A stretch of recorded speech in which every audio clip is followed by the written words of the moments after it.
Podcast, the podcast where we get to meet the real person behind the professional. I'm really excited to be joined by Matty Hynes today. Matty is Senior Business Development Manager at Cypro. Matty, how hard has the last 18 months been for you? It's been a difficult 18 months in my personal life.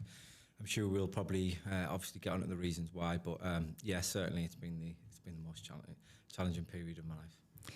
So talking a little bit further about that, you lost two children, Frankie and Archie. Yeah. Can you tell me a little bit more about that? Yeah, so I have two children. So I have a 8-year-old son, Cooper, and a 5-year-old little girl, Hallie. And my partner, Steph, we found out in probably just after the summer in 2023 that she was pregnant, and we were expecting our second daughter together. Everything went really, really well, and obviously all the kind of your routine scans and everything was absolutely fine. And then really on the off chance of she went in at 25 weeks for just for some movement scans, and there was no sort of worrying, or they didn't expect that there would be anything wrong. And as she was really fit and healthy, and on the scan, they found out that Frankie had a problem with her heart. So we at that time they thought that it could be that there could potentially be something that they could do to help. So it was probably going into the hospital every day and every other day for probably the best part of 3 weeks. Going up to IVI in Newcastle, working with IVI. Unfortunately, she was born on the 17th of March, and unfortunately she never made it. Oh my goodness, that's just horrific. But not just that, then there was Archie. Yeah. So you would have thought, obviously, of kind of the, I suppose, of how horrendous that was. That we were told, and it wasn't just obviously just the fact of kind of losing Frankie. It was everything that obviously then went with it in terms of postmortems, funerals, and a lot of testing and working with our consultants who is and was very, very good. And we got told that it was just really, really, really kind of bad luck. Okay. She had a problem with her heart that would affect probably 1 in 300,000, 400,000, 500,000 children. So it was really, really, really, really slim, and that there was nothing to kind of worry about, and it was just one of those things. So Steph, my partner, was phenomenal all the way through, and still has been. And so we decided that, obviously under the guidance of our consultants, that we would try again and again. Absolutely, literally. She fell pregnant round about the same time, and again everything was absolutely perfect. And even we were told time and time again, even when she went in for a scan at 24 weeks, and the consultant was saying, you need to now just relax, everything's fine. And then we went back in at around about 28 weeks, and they found that Archie had the same problem as Frankie. Goodness. So we kind of knew what the kind of prognosis was going to be, but you probably do, rightly or wrongly, hold on to some sort of hope that there could be some sort of miracle. And I suppose very, very cruelly, he died. He was born in April this year, and he died 12 months to the day of Frankie's funeral, which you just can't, it's how kind of the life works sometimes. It's just mind blowing. Yeah, and this is also raw for you. This happened, did you say April this year? Yes, it's 17th of April. Oh my goodness, and then 17th of April last year. Her funeral was the 17th of April last year, yeah. It's just horrific. Do you sometimes question, why have you been given such bad luck? It's funny you should say that. A few people have said the same, but I think you do. We certainly the second time round, it was kind of very, very, very difficult to take. Losing Frankie was absolutely horrendous, but then we kind of told ourselves, you know, it wasn't meant to be. She was unwell. There was an opportunity. There was a chance that, you know, she was going to be in hospital for a long time. Our two children would have met her, would have spent a lot of time with her, and then to potentially lose her, maybe 1, 2-year-old, 3-year-old, didn't kind of bear thinking about. So we kind of told ourselves that maybe that it was just a bit of fate, you know, and that it wasn't meant to be. And then this is not putting any sort of blame on anybody or anything, but then kind of giving the reassurance that this is just really bad luck. And so we were confident that happening again. I kept on reassuring Steph all the way through. Not that she ever needed reassuring, but you know, it was going to be okay this time. And then to lose Archie was just was like a hammer blow. I can't even imagine, on top of all that grief that you'd already suffered. Mm-hmm. And so remind me of the weeks that unfortunately they died. So Frankie was 28 weeks and Archie was 29. Horrific. Did Steph have to deliver them? Oh, yeah. Oh, my goodness. So she delivered Frankie naturally, and then obviously she didn't make it, and then Archie was a C-section. Just brutal. I can't imagine what that must be like. No, it's fine. It's quite I don't know, therapeutic, I suppose, cathartic, speaking about it. But I think the one of the positives is, you know, you as hard as it is, you get to meet them, you get to hold them, you get to spend some time with them. But on the flip side of it, that's also the most horrific part of it all, I suppose. And what's that like as a supporting partner? How is it for supporting? I mean, it's hard enough for a partner sometimes supporting someone through a birth anyway. Yeah. I think I don't know, I'm not sure really how to word this, but I think being, I don't want to sound like toxic masculinity or anything like that, but being a partner and being a father, all you ever want to do is protect your partner and protect your kids and make sure no harm comes to them. So it definitely felt very, very kind of hopeless and useless in terms of not being able to take any sort of pain away, and then on the flip side, not being able to do anything to kind of make sure that Archie and Frankie survived. But we tried, you know, we tried. We looked at everything that we could, and I suppose our kind of medicine's a little bit behind the times in terms of things that were going on in America. So there was some sort of treatment in America, but unfortunately it couldn't be done over here, which is you know, it's just one of those things. But yeah, it was very, very difficult, and it was extremely difficult watching Steph go through it all. Mm-hmm. Just, you know, again, her body recovering from all that as well, like not just the mental trauma, the physical trauma. Mm-hmm. How were you trying to support her through that? Just as best I could, really. You know, you try to kind of do the heavy lifting with our children, I suppose. You know, yeah, and having children as well. Yeah, absolutely. So you try and help with that element, but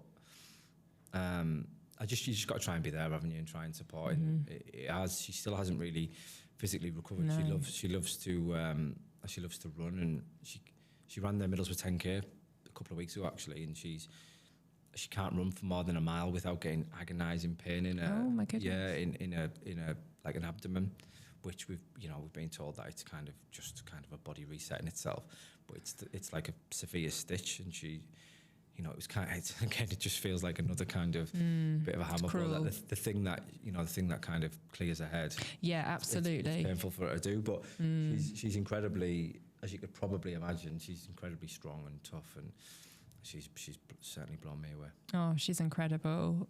And yeah, you know, obviously when people have gone through, it is major surgery, having a C-section, but usually you go through it and it's all kind of like, oh, it's okay because of that, but she hasn't even got the baby. No. It's just awful. Yeah, so she, you know, no work, can't drive, sat at home for, you know, 6-8 weeks before she could drive again. And but like you were saying, she delivered Hallie, our little 5-year-old girl. She delivered her via C-section, and like you say, it's it's just different, isn't it? Because you've got your child there, and you're out and about, and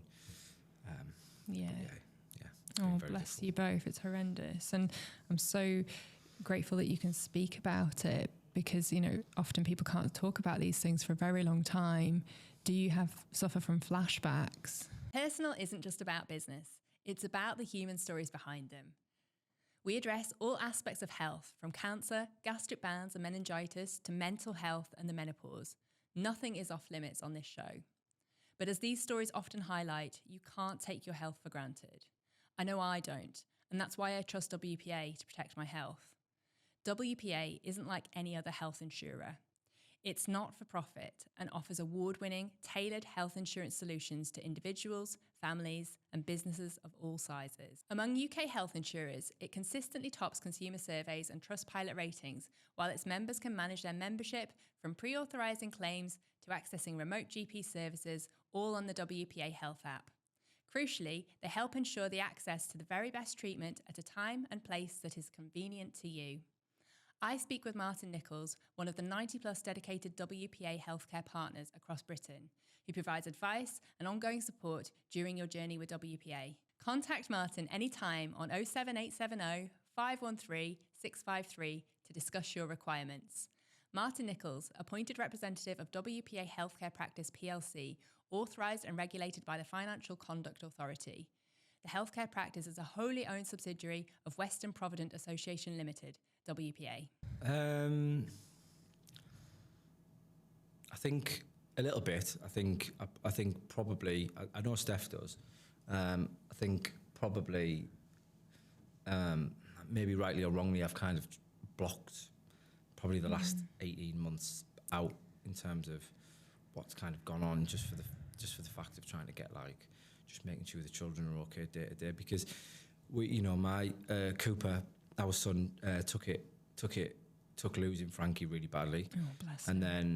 And then he was kind of a bit more pragmatic with losing Archie, where Hallie was a little bit younger when we lost Frankie, so she kind of took it in a stride. And then on the flip side, she took it really bad losing Archie. So you've just got to kind of, I do understand and I do get it when people say, you need to take a lot of time for yourself and make sure you're okay, and but at the end of the day, you've got two children to raise, and it's difficult. Yeah, and their kind of reality is their childhood. Like their reality now is their childhood, and the last thing that they need to see is when they've been through a difficult 18 months is both parents, I suppose, as a kind of not a shell of themselves, but there's times obviously when they've seen Steph really upset and can't get out of bed and things like that. The last thing that they need is seeing me that way. So, oh my goodness, you're so strong as well. No, it's not that. I generally don't mean to say it to sound like that. It's what's the alternative really? I think I look back, I suppose. I just trying to put myself in their shoes and thinking, if I was a child, and the last thing you'd want is, you'd always want at least one of your parents to look like, "Oh, listen, this is fine." Kind of, everything's going to be all right. We're going to carry on. We're going to be fine. Everyone's going to be okay, because you never know kind of what, if I wasn't like that, or we weren't like that, what type of lasting damage that could maybe have in the future, and that's the last thing that we want. Yeah, you're right. You do just want reassurance. But yeah, horrific. How do you even begin to explain something like that to a child? It was one of the most difficult things really that I found, especially when we told them about Frankie. It sounds bad that I suppose the second time around we kind of a little bit of experience and knew what worked and what I suppose didn't work. But we just sat them down and just said that she'd been unwell, and unfortunately, we're not particularly religious, but use the kind of analogy, she's gone to heaven and all this type of stuff, and she'll be there. She's looking down on them and all that type of stuff. So we speak about them both a lot. Some people might not agree with that. But we kind of not involve them, but we talk about them a lot, and the kids talk about them a lot, which is nice, because we don't want it to just be a memory you stick in a box and put away, and you never speak about. It's difficult for some people to speak about it, of course, but it's what works for us. No, I think it's a nice thing that you can do that. What was the worst moment out of everything you've been through? I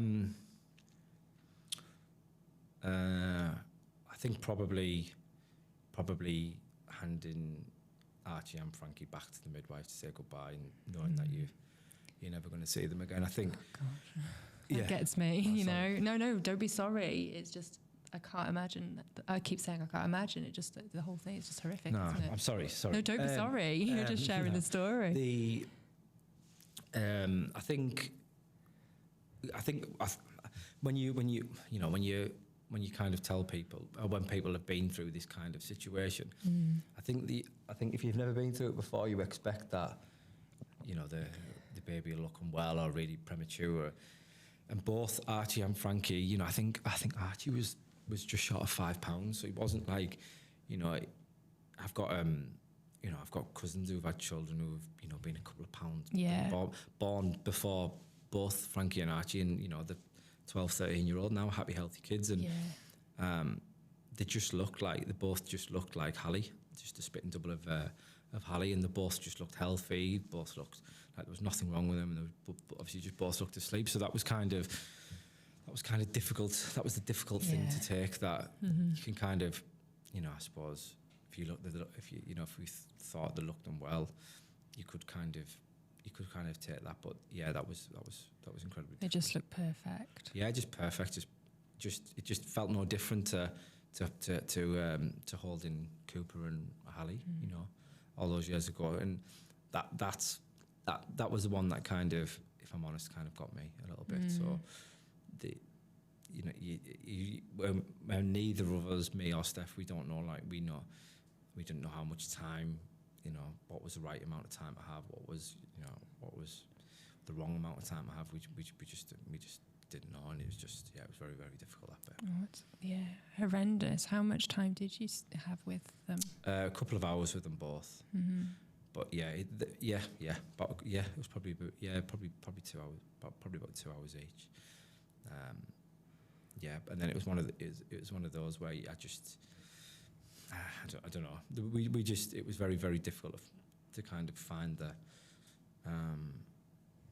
the right amount of time that you would deem. Horrific. And then just handing them over. This is a really strange question. Feel free not to answer it, but just if it was me, I'd perhaps want to take photographs to capture their memories of their little faces. We have all that. The hospital were brilliant, and they have been brilliant. Especially the bereavement team at James Cook University. They were incredible, and so we've got photos that of Frankie and Archie. We've got what else have we got? We've got foot handprints, all that type of stuff. I've looked at them, and I do look at them quite regularly, but I don't think Steph has yet. Right. Okay.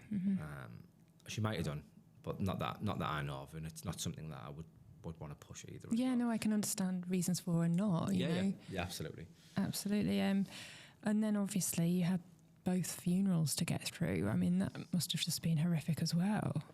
Yeah, it was. Very, very difficult. It's something you probably never expect to do, is it? And it was very, very tough. But again, I don't know whether you can probably think about it that way, but it was kind of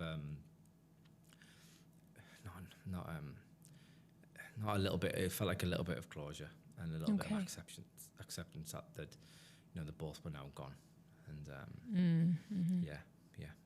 it was very, very, very difficult. And then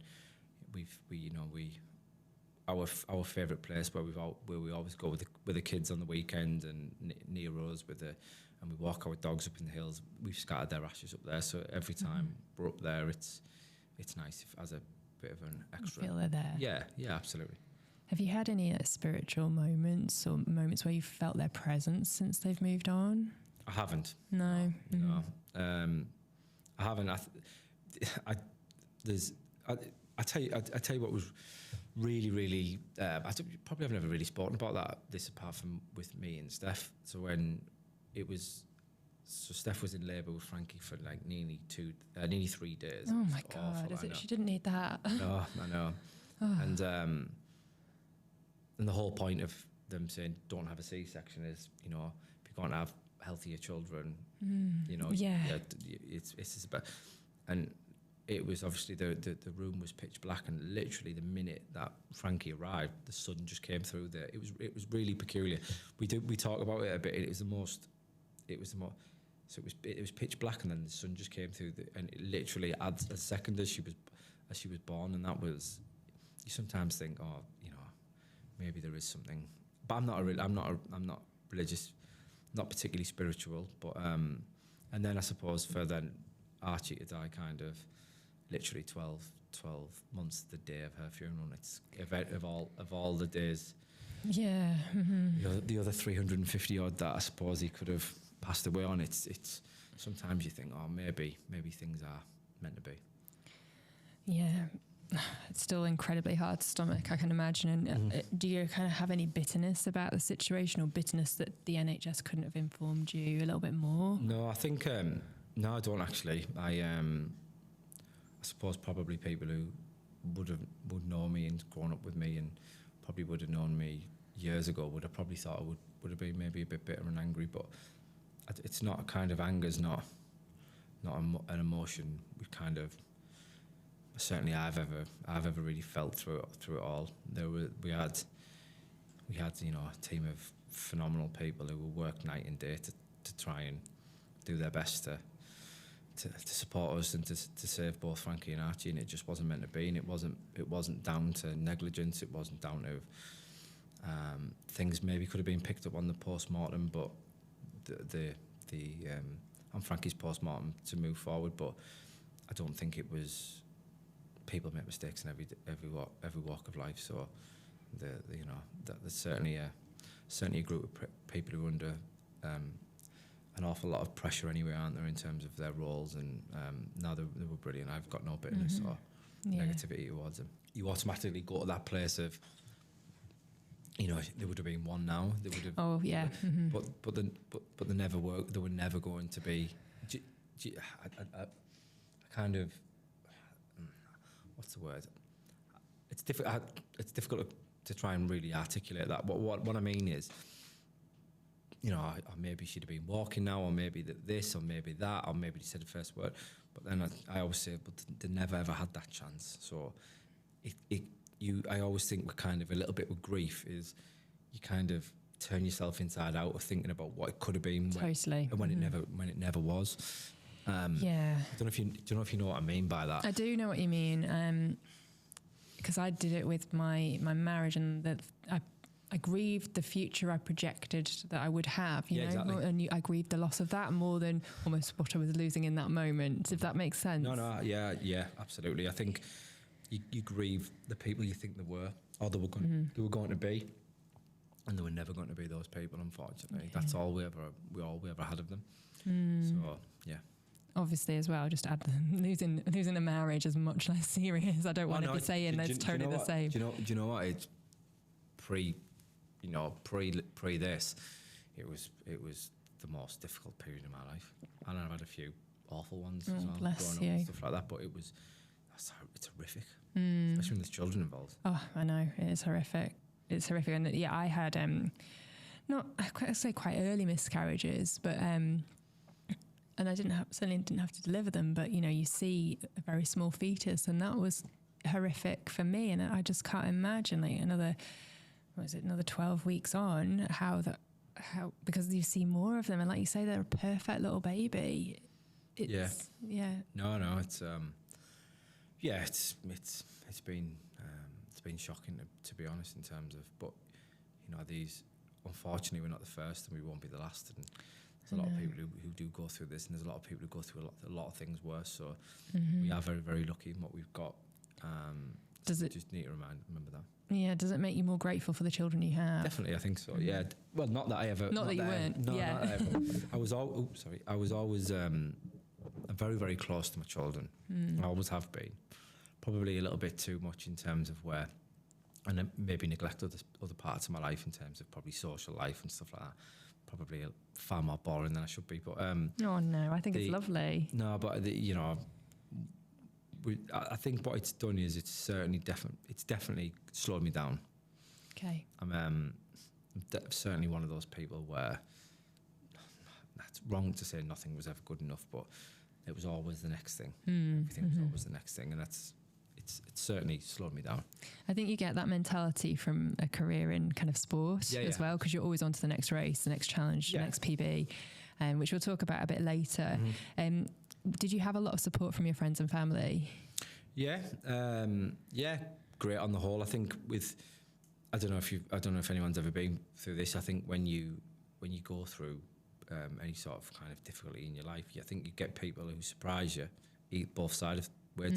Yeah, you get people who you think kind of wouldn't give a monkey's really. Yeah. Brilliant. And then on the other side, you get people who you think would support you great, who are not great. Yeah. On the whole, you know, very, very good, very, very lucky.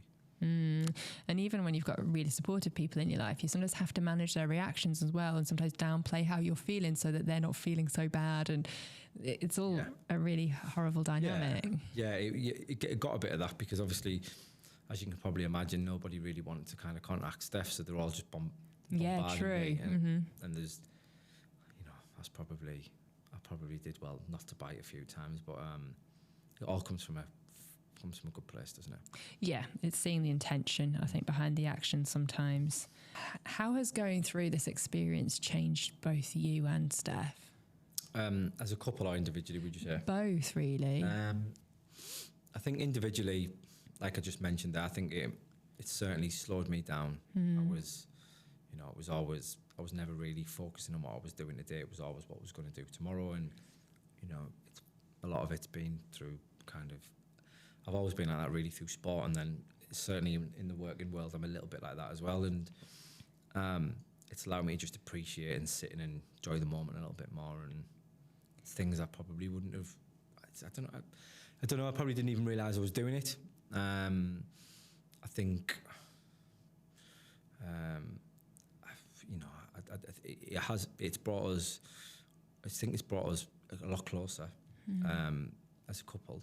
Not that we were ever distant, but I think our lives were 100 mile an hour, probably still are a little bit to a certain degree, and I think we've both appreciated that, you know, spending time with just the two of us, as well as the children, is very, very important.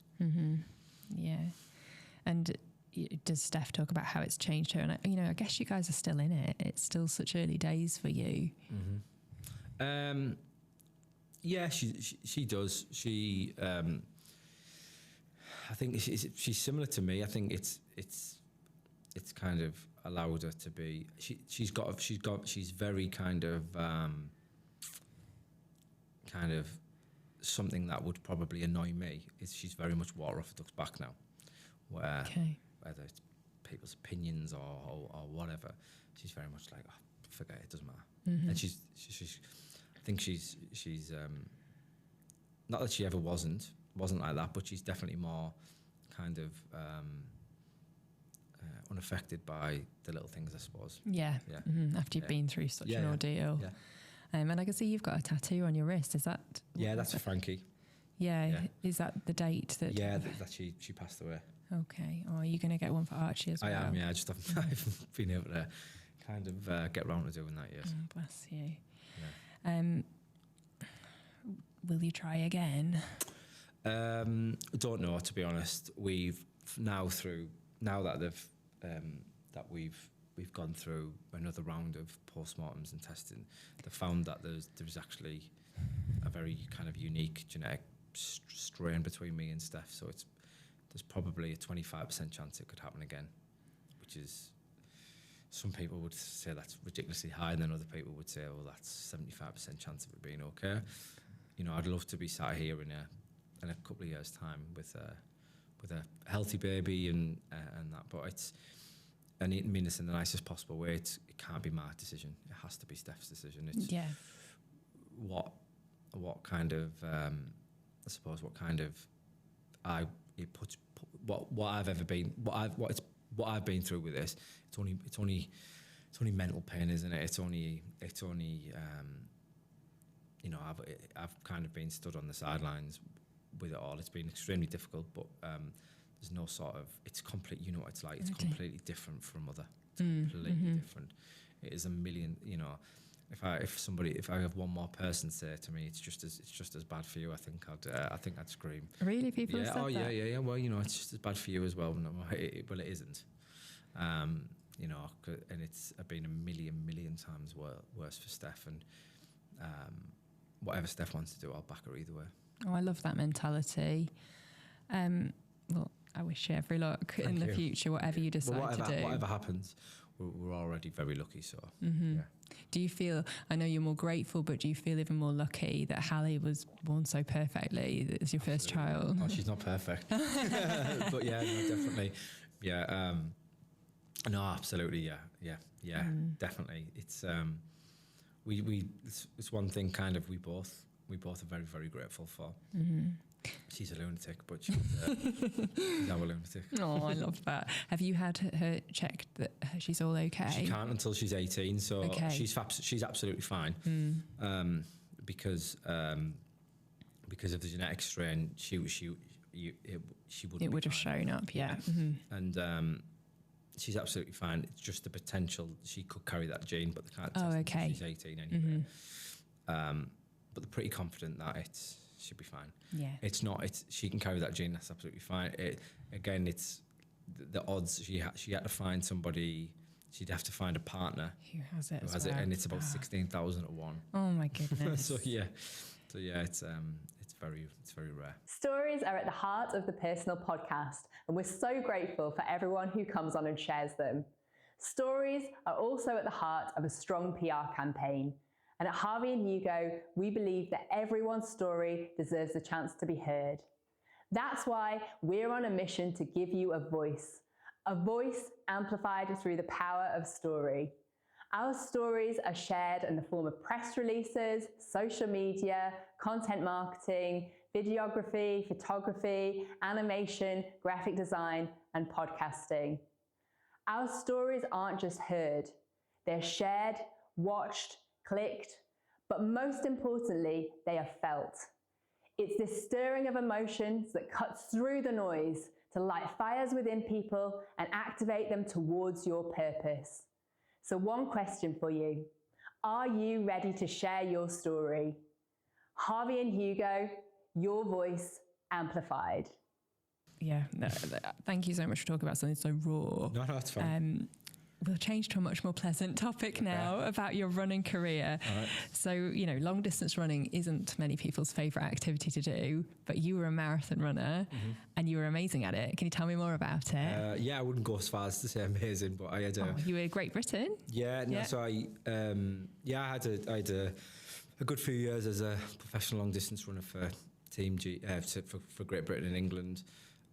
Brilliant. Started off at the lower distances, 1,500 metres, 5,000 metres, then went all the way up to a marathon, and they were good days. Got to see the world, got to travel, got to compete, got to I suppose rub shoulders with the best, not just the best sportsmen, the best sportsmen ever in my sport, and it all came about quite unusually. I was a little bit older, but yeah, it was brilliant.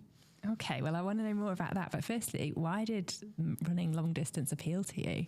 Well, it didn't. That was the thing. Oh, okay. So I was quite good at school. So for like 8 and 1,500 meters at school, that was like the highest level they went to, wasn't it? Yeah, apart from so I brought school records for that. But I never used to run. It was just through playing football, and I suppose like every young lad, they all think they're better footballer than they are athletics. But my PE teacher, I've just actually went to his old awards. It was his last ever sports awards assembly a couple of months ago before he retired. And he was my PE teacher, and he always used to say that he should that he was when I was at school, he was saying you should focus on running.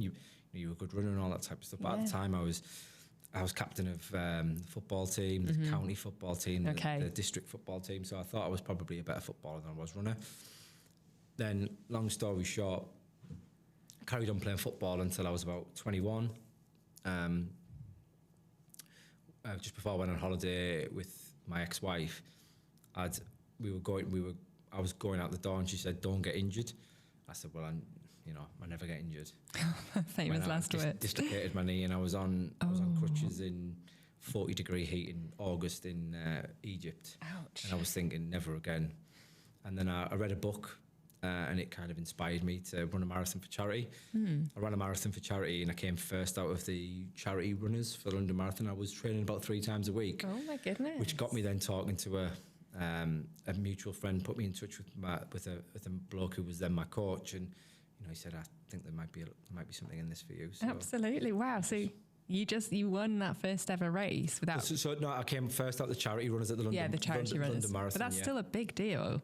I think. Well, it was at the time. I thought it was a big deal, and then I met him, and I said, "Well, what have you run for a marathon?" It was like half an hour quicker than 35 minutes quicker than I'd run or something. And I was like, "Oh well, it's maybe not that good then." But I'm sure you beat him eventually, did you? Just. Yeah. Was that your motivation? Yeah. I beat him on a few of my few of the events that we done. But he was like a dad to me. He's brilliant. He literally started coaching me in probably towards the winter of 2010, and by 2012 I'd run for England. So wow. It literally took me from being like a fun runner, yeah, to running. But I think a bit of credit's due to you as well. You must have had an incredible talent. Well, do you know what? I don't think there's much talent involved with running. Really, just fitness. Yeah. Well, you have to have a little bit of talent. Certainly over certain distances, you have to your body has to be kind of geared up to be able to run quickly. But I used to get that quite a lot. Oh, well, it must be all right because running's easy for you. I used to say, well, try and run 100 mile a week and see how easy that is. Yeah, I don't think it's easy. No, it's there was obviously a bit of talent there, especially with school, with the fact that I didn't that I played football and didn't particularly run. But I think the talent probably the talent that I had, I think, was just I could work hard, so didn't mind a bit of pain. Yeah, so exactly. Yeah, I read something years ago, and it was like I don't know what it was. It was like a dissertation on endurance athletes with associating pain that they actually go and try and seek it out. I I agreed with that to a certain degree, but the harder the better. The harder it was, the better. The more I enjoyed it. So no, it was good. It was really, really good. The training side of things, where you train twice a day, 7 days a week. There's kind of not an awful amount of natural ability that gets you out the door. It's down to kind of your will to kind of your mindset. Yeah. And it was great. It kind of changed my life around, and it was really, really good. And I've fond memories of it. Oh, brilliant! What was your proudest achievement? Proudest achievement. I won the national 10K championship. That was proud. I was ranked first in Great Britain over half marathon, so that was proud.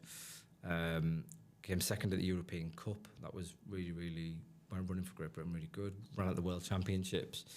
15th in the London Marathon. So wow. Yeah. No. It's probably difficult.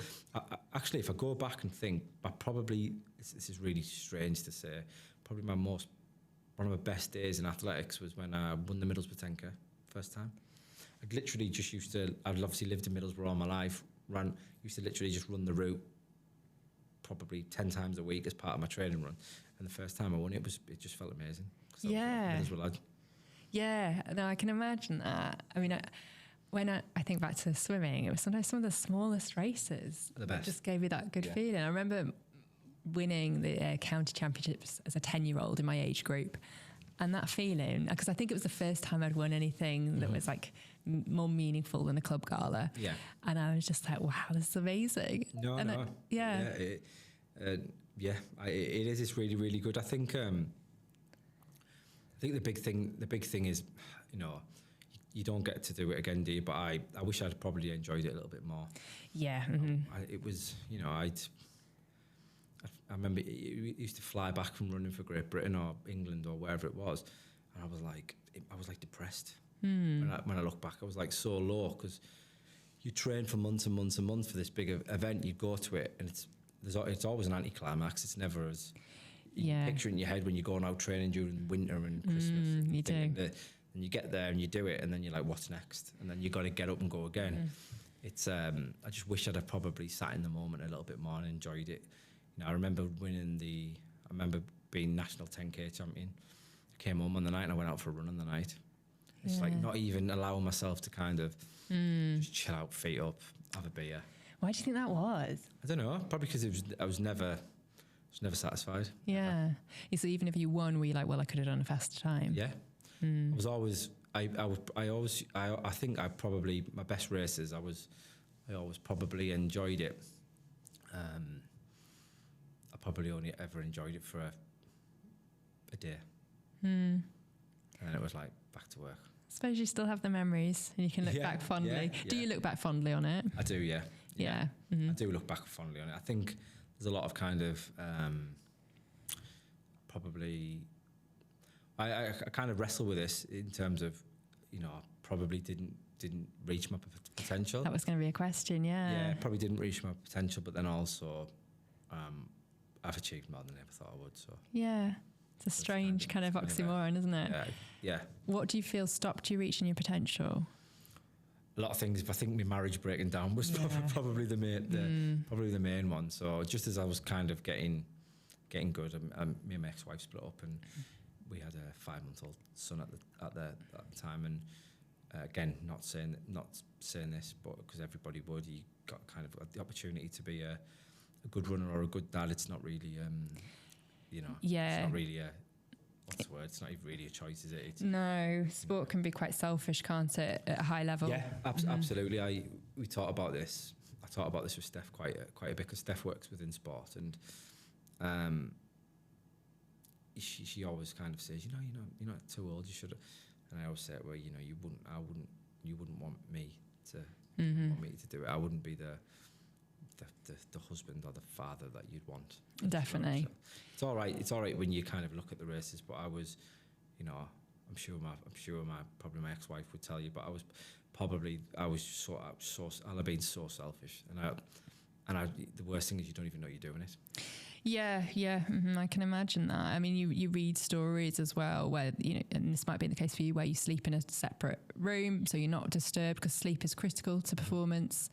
And, I guess the ironic thing is when you see athletes on the grand stage and they've just won their race, they immediately go and grab their kids and, they get all the glory and they're perceived as the great father. I'm sure they are within their means, but people don't realise just, how selfish you have to be to succeed in sport. No, a lot of sportsmen and sportswomen that I've known, I've met or know pretty well over the years have all kind of got fairly fractured relationships with the children as they get older, because let's be honest, if you're gonna be kind of elite at that level, you're not taking them to school, you're not picking them up from school, you're missing birthdays, you're missing. Yeah. I used to train twice a day on Christmas.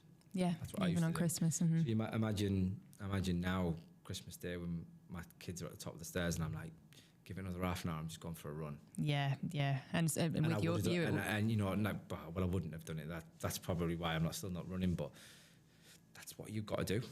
Yes, absolutely. And with endurance events, it's not often a quick half hour, is it? No, it's not. No, I used to do an hour. I used to do an hour on the morning, Christmas Day, an hour on the evening, and which was good. My coach used to be like, well, if Christmas Day falls on a Sunday, it's a long run day. So you got for an hour and a half, or you got for 2 hours, and that's what I used to do, and it served well for me. But it does come to a time when it's kind of you come to a bit of a crossroads and just determine what you want to be and what you want to do, and I have no regrets, which is the main thing. Yeah, absolutely.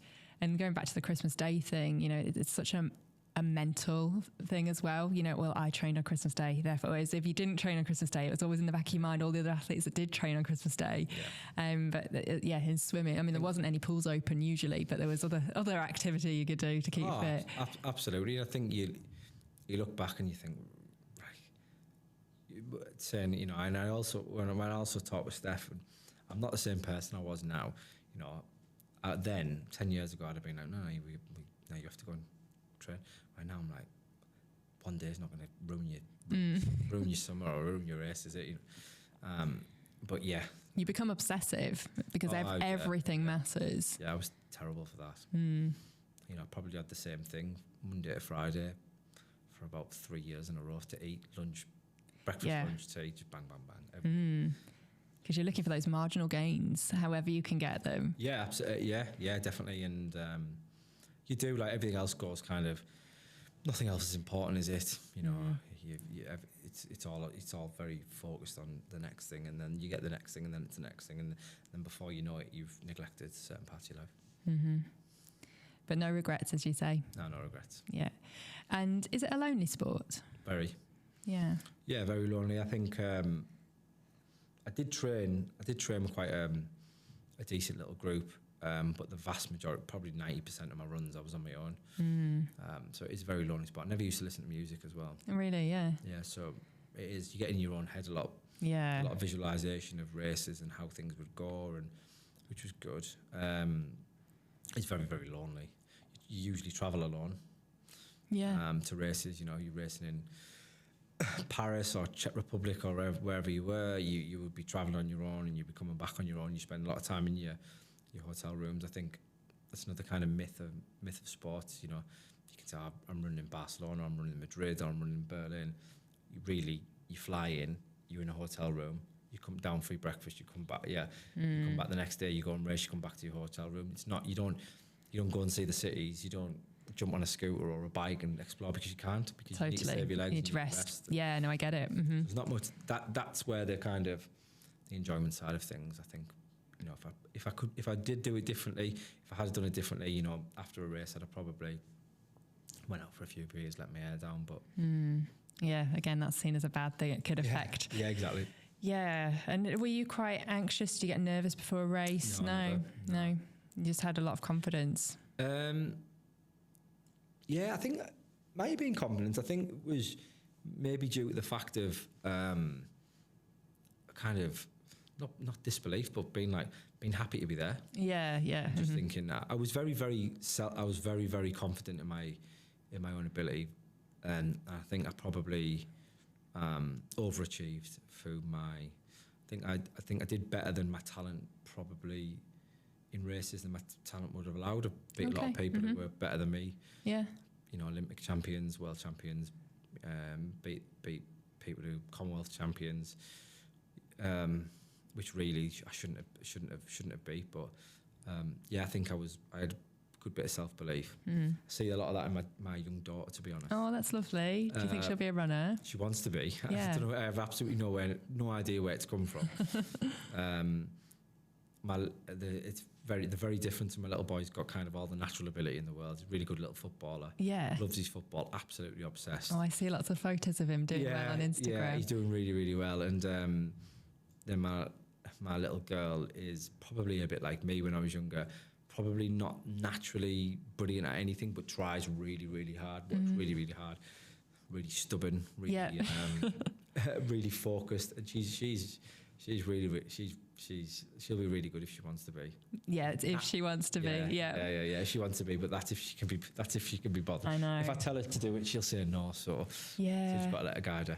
I think is it 70% mindset they say, and 30% actual physical talent when it comes to sport. Probably, yeah. Something dramatic like that you just never think of. But then when I look back through my career, you could totally see like people had so much talent. Sometimes it was squandered because it all came too easy.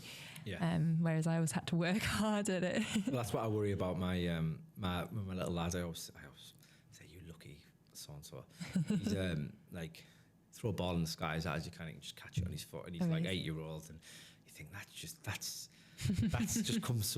a bit of luck. But I always get into him, not too much but I just say to him, it's not how good you are, it's what's in your head, and you've always got to be there. You've always got like nobody can do it apart from you, and all that type of stuff. And he's quite good. He's quite determined, but he's also the type of lad who I think we could get a 10, 11-year-old and go, can't bother anymore. Yeah.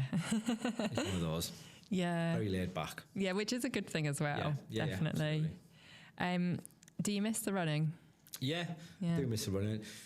Yeah, it was up at was up at the Junior Great North Run on Saturday with my little girl, and my Steph works with Steph works with Steve Cram and Paula Radcliffe. Oh, cool. Mm-hmm. So we spend quite a bit of time with Steve and Alison Kirbishley, who was a 2-time Olympian as well, his partner. Mm-hmm. And we see Paula quite a bit as well. So I do, when I'm seeing all them and I'm thinking, oh, well, I could be standing on the start line tomorrow. I do miss it. Yeah. And then I wouldn't want to be doing it. Don't miss the training. No. I got mistaken for Paula Radcliffe at university when I was at Loughborough, which was one of my claims to fame.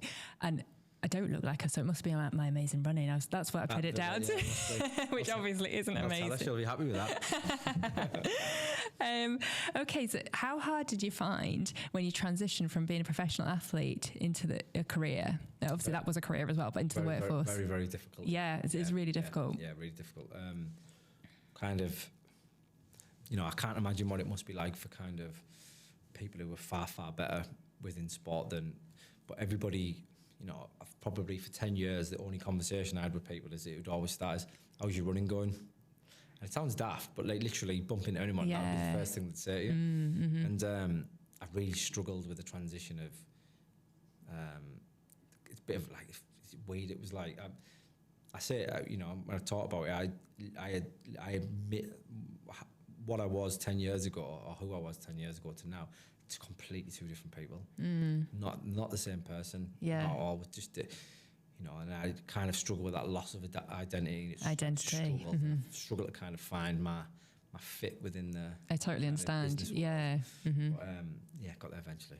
Yeah, and just adapting to it. One of the biggest differences I found was in sport, there's always an event, you gear up for it, and then you taper just before it. Whereas in business and the world of work, it's kind of just constant. Maybe not intense as intense, but it still can be. But there's not. In a way, I almost had to shift my business so there almost was like a little events that I peaked and troughed for in a weird way, just so I could handle it, because that's what I was used to. Well, definitely, I think I'm lucky that I work within sales, new business. So okay. Mm-hmm. I'm always, which is good. I always think you can have the best month in the world, but then the 1st of October you're rubbish again, aren't you? Because it's always on what you do on that month. So I like that. I like the fact that I have to get out and get after it. Yeah. You get out what you put in. I've always loved that. If you don't work hard, you don't get the results. If you work hard, you'll get the results. And sometimes there's that lag, like in sport as well. There's a lot of similarities where you put in a lot of effort, but nothing's happening straight away. You don't always reap the rewards straight away. Absolutely. Yeah. Do you think there'll ever be a comeback? Never. Oh, that's disappointing. No, I tried one. Well, I did one probably 18 months ago. I ran an ultra marathon. And I nearly killed myself. I won. And oh wow! But I had like about an hour's lead with about 15 miles to go, and the wheels just fell off me. I just didn't. Just nutrition was rubbish and all that type of stuff. Try to wing it. Mm-hmm. I got before we've had like a really difficult 18 months. I always used to run a marathon a year. Okay. So I ran Berlin. Just before we found out Steph was pregnant with Frankie, so that would have been probably coming up to 2 years ago, and that was great. And kind of, I ran like 2:40. I didn't really beast myself. I ran around. I enjoyed it. I was high-fiving my little girl and all that type of stuff. So it was good. I do. The thing is, we're thinking about doing a marathon early part of next year. It was doing maybe Rome or Barcelona, and the minute I sign up for it, I'll go hell for leather. Yeah.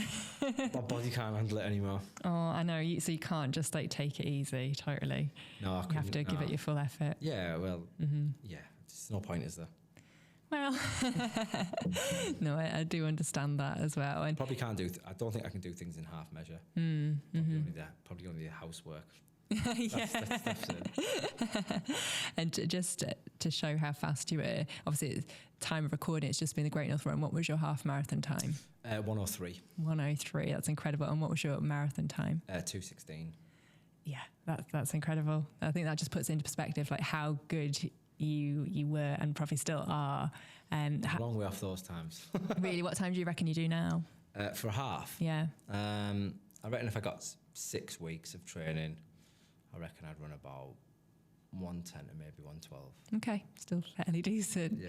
And how many miles was the ultra marathon that you did? 38. 38. Wow. Yeah. Decent effort, Matty. 12 mile further than I've ever run. With not much training at all. No. And I think I'd done all my gels and my drinks by about 15 minutes. Oh, I was just like, oh no. No wonder the wheels fell off. I had to jump over somebody's garden. This was in February on the Northumberland coast, running up the coast towards maybe Alnwick or Bamborough. And it was 40-mile-an-hour wind off the sea. Oh, that's the I had worst. to jump into somebody's back garden and a horse pipe into my water bottle. Oh my goodness. Yeah, there was just no like water stations or anything. And I was thinking, how have I got this so wrong? Oh, terrible. I thought I got like another 23 mile to go. Yeah. I've only ever done one marathon, and it was Edinburgh, and Oh, I can't remember. It was like gale force wind. I felt like I was on a treadmill for a lot of it. Right. It was all right the first bit, then you turned, and it was all along, most of it along the coast, and it was miserable. I did not enjoy it. It put me off doing another one. No. If you get it wrong, they're awful. Yes. I mean, even if you get it right, it can be awful. Yeah, absolutely. Yeah, definitely. But yeah, thank you so much for sharing, such a sensitive topic with me so soon, and also insight into your running career. Oh, it's been a pleasure. We just have the final 10 questions to do now. So this is where you rate yourself 1 to 10, 1 being the worst, 10 being the best. How good looking are you, Matty? Oh, not now. 2 stone heavier than I used to be. Gone grey. 2 stone? Yeah, and I'm 2 stone heavier than I used to. I suppose you had to be so kind of light. I was 5. I'll give myself a 5. 5, okay, harsh. How funny are you? Oh, I reckon I'm probably a 9, but I reckon if I'll give myself a solid 7.5. Okay. Can you give halves? Yes, you can. How good at cooking are you? 1. That makes 2 of us. How good at singing are you? 1. Okay. Alcohol, do you drink? Or? Yeah, I do. I drink, not excessively. Am I a good drinker? And Yeah, as in, have you got a high tolerance? No. No. 5 to 6. Okay. How good are you at raising children? 10. Awesome. How good a friend are you? I'm good. It's a difficult one, that, isn't it? Because I would have always said very, very, very good. But I think as you get older, you kind of lose contact, don't you? If they need me, I'm a good friend. I'm an 8 or a 9. Definitely. Yeah. If I'm ever needed, I'm definitely a good friend. Oh, good. Probably not as good to keeping in contact all the time. Yeah, and you've But probably I think that kind of happens, doesn't it? It does, but also you've had a lot to deal with, so I think you'd be forgiven given the past 18 months. What are your intelligence levels like? I don't know. 6, 7. Okay. How kind are you? Kind. I think I'm pretty kind. 8. Brilliant. And how good at sex are you? Right, okay. That is a difficult question. I can't really answer that question, can I? I'll go middle of the road again. Okay. And you've been through a lot as well. Obviously that affects everything, especially, yeah. So again, it must be incredibly difficult. Yeah. No, it's been tough, but we're through the other side of it, and life isn't so bad. Okay. Oh, thanks so much, Matty. No, it's been a pleasure. Thank you for having me.